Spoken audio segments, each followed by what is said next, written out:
안녕하세요. 매일 새로운 사연을 전하는 읽어주는 사연 라디오입니다. 구독과 좋아요, 많은 공유 부탁드립니다. 오늘의 사연 시작하겠습니다. 안녕하세요. 남편을 쫓아낸 30대 여성입니다. 남편은 제가 염치도 모르는 피도 눈물도 없는 여자라면서 저를 욕하는데 전 제가 정상인 것 같거든요. 그래서 제 이야기를 한번 해보려고요. 저는 서울에서 차로 3시간 넘게 걸리는 지방에서 나고 자랐고 저희 부모님은 농사로 생계를 이어가시는 분들이었습니다. 제가 일기론 어머님 나이가 40 가까이 될 때까지 아이가 생기지 않다가 기적적으로 저를 가지셨다대요. 문제는 저를 출산하신 이후로 어머니께서 건강이 안 좋아졌기에 원래도 넉넉지 못했던 집안 사정이 더 안 좋아졌다고요. 하지만 저희 부모님께선 당신들 능력이 닿는 선에선 저에게 최선을 다해주셨고 그래서 저도 더 앞바리처럼 열심히 살았네요. 그래서 전액장학금을 받는 조건으로 대학을 다니게 되었지요. 하지만 등록금을 제외하더라도 서울에서 대학 생활을 시작하니 기숙사비부터 시작해서 정말 숨쉬는 거 하나하나가 다 돈이더라고요. 게다가 나중에 알게 된 게 기숙사가 오히려 근처 고시원보다 비싸더라고요. 그래서 1학년 2학기엔 바로 사는 곳을 고시원으로 옮겼네요. 사실 당시 이미 저희 부모님은 두 분 다 환갑에 가까운 나이셨기에 가능한 경제적인 부담은 드리고 싶지 않았거든요. 그래서 일주일에 과외만 4-5개를 하며 돈을 벌었어요. 정말이지 학교와 과외, 그게 제 생활의 전부였지요. 그렇게 살다가 대학교 3학년이 되었을 때 군대에서 전역한 지금의 남편으로부터 고백을 받았습니다. 연애는 생각해 본 적도 없었고 관심도 없었기에 단칼에 거절을 했지만 남편은 몇 번이고 저에게 들이대길 반복하대요. 10번 찍어 안 넘어가는 나무 없다더니 저도 그런 나무였던 모양입니다. 결국 끈질긴 남편에게 제가 마음의 문을 열었고 연인 사이가 되었거든요. 하지만 남편하고 어디 분위기 좋은데 식사를 하러 간다거나 같이 여행을 간다거나 그런 일은 없었어요. 말이 나와서 말이지만 이혼하게 된 마당에 지난 기억을 포장하고 싶진 않네요. 어떻게 들릴지 모르겠지만 제가 형편이 좋질 않았으니 남들 하는 평범한 연애엔 욕심도 없었어요. 어쩌다 정말 영화 한 편 보고 밥 한 끼 그것도 10,000원 안팎의 메뉴로 먹고 솔직히 전역한 대학생 남자가 돈이 있으면 얼마나 있었겠어요? 그래도 마음은 진심이려니 믿었기에 결단코 서운하거나 섭섭하다 생각해 본 적은 없습니다. 그리고 분명히 말해두지만 당연히 남편에게 돈을 빌려다 쓴다거나 구두나 가방처럼 삐까뻔쩍한 선물을 받은 적도 없어요. 그런 걸 원하거나 기대한 적도 없고요. 이후로 남편과 저는 같은 해에 졸업을 했고 저는 그때부터 더 치열하게 살아야만 했습니다. 남편은 바로 중소기업에 취직을 했지만 저는 은행에 입사하는 것이 목표였기 때문에 다른 회사들은 쳐다보지도 않았네요.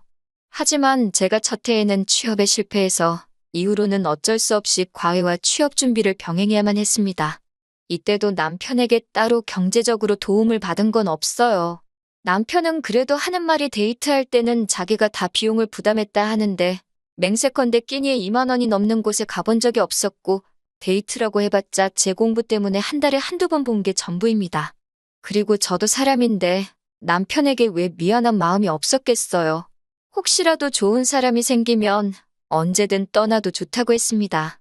가는 사람 붙잡고 오는 사람 다 받아줄 만큼 녹록한 인생이 아니었으니까요. 아무튼 1년간의 사투 끝에 결국 저는 제가 원하던 은행에 취업하게 되었습니다. 비로소 제 인생도 조금의 안정을 되찾는구나 싶었지요. 은행에 들어가고자 한 건 까놓고 말해서 제가 뭐 직업적 사명 그런 게 있던 건 아닙니다. 단순히 타직종에 비해 연봉이 높았고 처우도 좋았기 때문이에요. 저는 월급의 70%를 저축할 만큼 예전처럼 알뜰하게 살았는데 남편은 이를 꽤나 서운해했어요. 하지만 지난 3년간 남편이 한결같이 제 옆에 있어준 건 사실이었고 얼마를 어떻게 썼건 간에 그 당시엔 남편도 그게 최선이었을 거라 생각하니 그 서운한 마음을 제가 받아줘야겠다 싶더군요. 그래서 제가 먹을 거 덜 먹고 살 거 덜 사가며 이따금씩 좋은 선물도 해주고 멋진 곳에서 식사도 사주고 그랬습니다. 반면 중소기업에 들어간 남편의 주머니 사정은 대학생 때에 비하면 나아지긴 했지만 저에 비하면 넉넉하진 않았지요. 그렇다 보니 남편이 준비하는 데이트는 솔직히 예전과 별반 달라진 게 없었어요. 저도 사람이고 사회생활을 하다 보니 그런 것들을 비교하지 않을래도 비교하게 되고 안 보려 해도 보게 되더라고요. 그래도 행여나 남편이 자존심 상해할까 싶어서 그런 부분에 있어서는 아무런 티도 내지 않았습니다. 저도 돈이 없었던 시절이 있었으니 얼마든지 이해하고 품어줄 수 있었어요.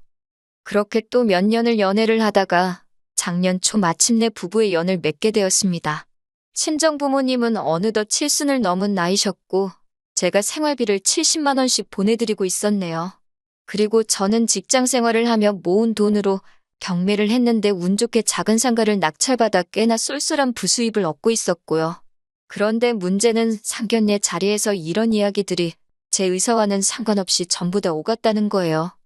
남사스럽긴 하지만 연로하신 저희 부모님께선 어느 상황이건 누굴 만나건 그렇게 제 자랑을 하세요. 이후로 상대방 입에서 딸을 너무 잘 키웠다는 소리가 나오길 기다리시지요. 그 소리를 듣는 게 저희 부모님에겐 기쁨이고 낙이라는 건 진작에 알고 있었습니다. 그래도 설마 상견례 자리에서도 그러실까 싶었는데 그 버릇을 어쩌지 못하시더라고요. 그리고 저희 친정 부모님의 의도대로 어머님 아버님께서 어쩌면 딸을 이렇게 똑부러지게 키우셨냐며 제 칭찬을 해주시대요. 하지만 남편과 결혼식을 올리고 난 이후로 어머님께선 걸핏하면 제가 예상하지 못한 이야기를 하셨습니다. 처음에 들었던 황당한 말은 친정에 보내는 생활비 부분이었어요. 남편을 통해 말씀하시길 며느리도 자식이란 말이 있듯이 저에게는 시부모도 부모가 아니냐며 이제 어머님 아버님께도 친정에 보내는 것과 똑같은 액수를 보내달라셨다고요. 어이가 없어서 왜 이런 이야기를 나에게 전하냐고 남편에게 물었습니다. 당신 선에서 깔끔하게 정리했어야 하는 거 아니냐니까 한다는 말이 혹시나 했다나요. 황당했던 저는 남편더러 결혼 전에 양가 부모님께 하는 건 각자 알아서 하기로 이야기가 잘 된 줄 알았는데 아니었냐고 따졌어요. 그랬더니 남편이 계속해서 한다는 말이 예외도 있을 수 있는 거 아니냐입니다. 뻔뻔한 남편의 태도에 예외 같은 건 없다고 어머님 아버님께 생활비를 그토록 드리고 싶으면 당신 월급으로 해드리라고 덧붙였네요. 그런데 그 말을 들은 남편이 갑자기 저더러 자기 월급이 적다고 지금 무시하는 거냐며 버럭하대요. 당황한 제가 그게 무슨 소리냐니까 자기 월급으론 시댁에 용돈 드릴 상황이 못 되는 것 뻔히 알지 않냐면서 큰 소리를 내는 거예요. 그래서 그러면 못 드리는 거지. 왜 나한테 짜증이냐고 저도 지지 않고 받아쳤네요. 사실 남편이 중소기업에 들어간다 했을 때 제가 말렸어요. 아직 젊은 나이인데 뭐가 급해서 그러느냐고 같이 취업 준비하자고 제가 도와주겠다고 얼마나 오래 설득을 했는지 모릅니다. 하지만 남편은 이제 공부라면 지긋지긋하다면서 책은 쳐다도 보기 싫다더군요. 그러더니 그냥 아무데나 가버린 거예요. 이후로도 제가 이직 생각은 없냐? 한번 관심 좀 가져봐라. 저 정말 노력했습니다. 그런데 사람이 욕심이 안 난다는데 옆에서 제가 뭘 어떻게 해주겠어요. 이후로 제가 아무래도 은행에 있으니까 남편 돈 관리에도 도움을 주고 싶었어요. 그래서 좋은 상품이 나오면 알려주고 아무튼 제 딴에는 할 수 있는 배려는 다 했는데 그럴 때마다 걱정 말라고 자기가 알아서 잘하고 있다던 사람이 바로 제 남편이에요. 그런데 막상 결혼하자 이야기 나오고 집 알아보기 시작하니까 겨우 5천만 원 모았더라고요. 저는 남편의 2배가 넘게 있었고요. 게다가 연봉도 남편의 2배였으니 솔직히 이런 것만 보면 아마 모르는 사람은 그런데 뭐하러 결혼했냐. 네 팔자 네가 꼰 거다 할 겁니다. 그런데 제가 정말 돈이 없던 시절엔 그나마 떡볶이라도 돈가스라도 사줘가며 절 응원해준 사람이 남편이었잖아요. 그러니 당장 가진 게 얼마 없다고 헤어지자 할 순 없었네요. 결국 제가 모은 돈에 제가 대출을 받아서 집을 마련했고 남편은 자기가 모은 돈으로 저희가 같이 타고 다닐 거라며 차를 뽑대요. 집은 당연히 제 명의로 했는데 남편이 너무 서운하다 해서 차는 당신 명의로 하라 했습니다. 그랬더니 또 불공평하다고 어쩌고 저쩌고 그 일로 한번 크게 싸우면서 돈 관리는 각자 하자고 이야기가 된 거였어요. 명절이나 양가 경조사에 들어가는 돈도 알아서 하자고 말이 나왔고요. 그런 일이 있었는데도 불구하고 남편이 아무렇지도 않게 시부모님께서 생활비를 받고 싶어 하신다는 이야기를 저에게 전했으니 제가 얼마나 짜증이 났겠어요. 2번 다시는 나한테 생활비의 시옷자도 꺼내지 말라고 아주 못을 박았습니다. 하지만 어머님 아버님의 요구는 거기서 그치지 않았습니다. 월말만 되면 상가 월세 들어오는 때 아니냐며 그렇게 외식을 하러 가자고 저를 조르셨어요. 기분 좋게 외식할 수도 있지요. 그런데 문제는 돼지갈비나 뭐 그 정도가 아니라 꼭 투프라누라던가 호텔 스시라던가 값 나가는 음식만 드시려고 하는 거예요. 정작 제 친정부모님은 멀리 사시니 식사 한번 같이 하기도 어려운 상황이었는데요. 그래도 결혼 초기에는 호텔에서 한 번도 안 드셔보셨다 하니까 이참에 한 번 사드리자는 마음으로 몇 번 모시고 갔습니다. 그랬더니 한 번은 하시는 말씀이 이런 밥에는 몇십만 원씩 쓰면서 생활비는 왜 못 준다는 거냐고 물으시더라고요. 남편도 그 자리에 있었는데 저를 보더니 씩 웃기만 할 뿐이었지요. 순간 화가 난 제가 그래서 이런 식사도 오늘로 마지막이라고 말씀드릴 참이었다 했습니다. 호텔에서 양식, 중식, 한식, 일식 다 드셔보셨으니 이제 충분하지 않냐면서요. 그리고 이후로 외식 이야기를 꺼내실 때면 저는 업무를 핑계로 빠졌고 남편만 보냈습니다. 그럼 웃긴 게 드시는 게 탕수육에 짜장면이라던가 닭 한 마리라던가 10만 원이 안 넘는 메뉴들 뿐이었지요.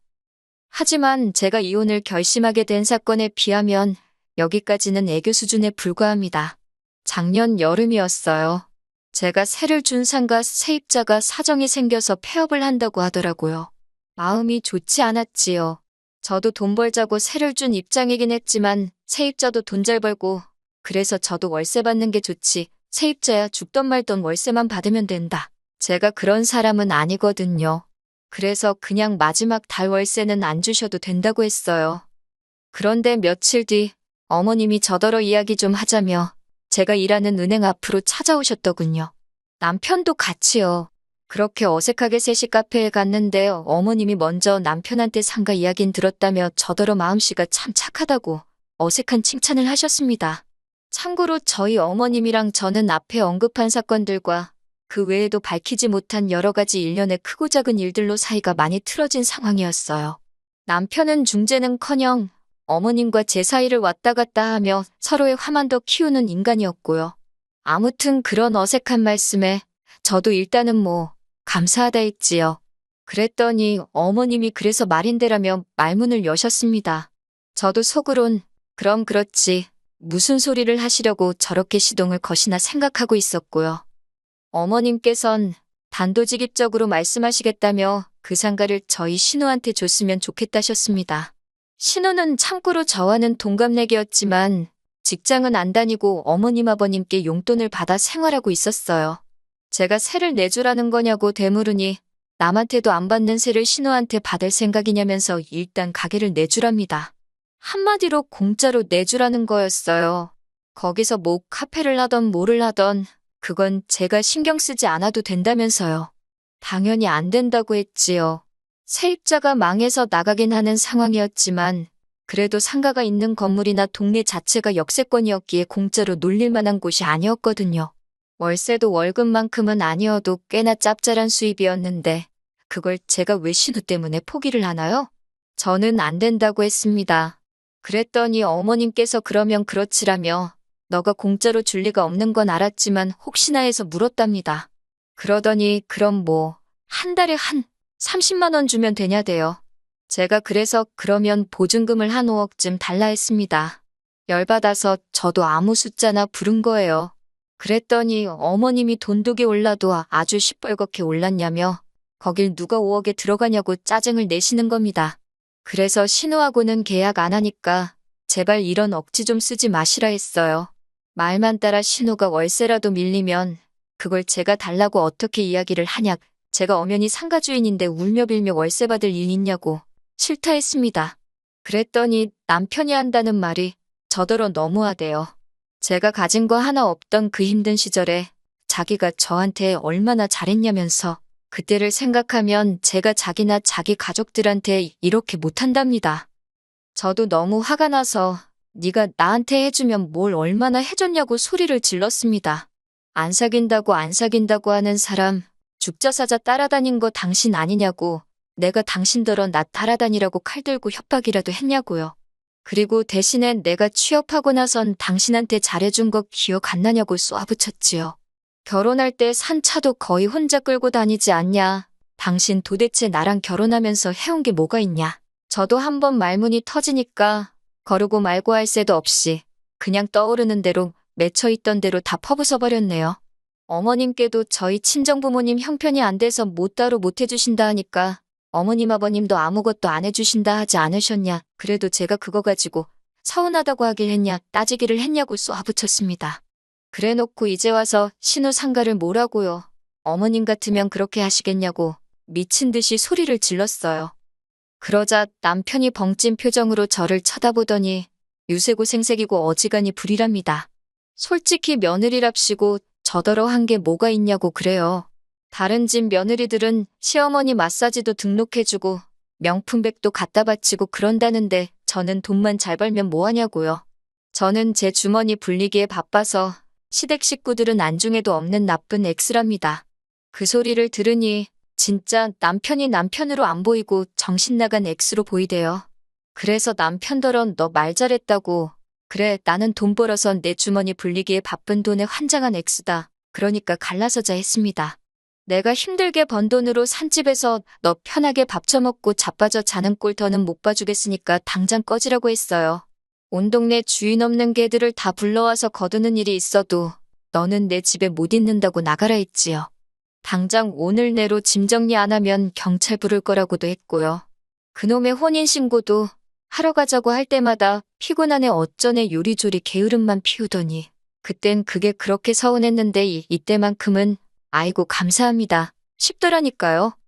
제 입에서 이혼 소리가 나오기 시작하자 남편도 그래 해. 이혼이 뭐가 무섭냐며 악을 쓰는데 정작 이 모든 문제의 사단인 어머님께서 저를 어르고 달래기 시작하셨습니다.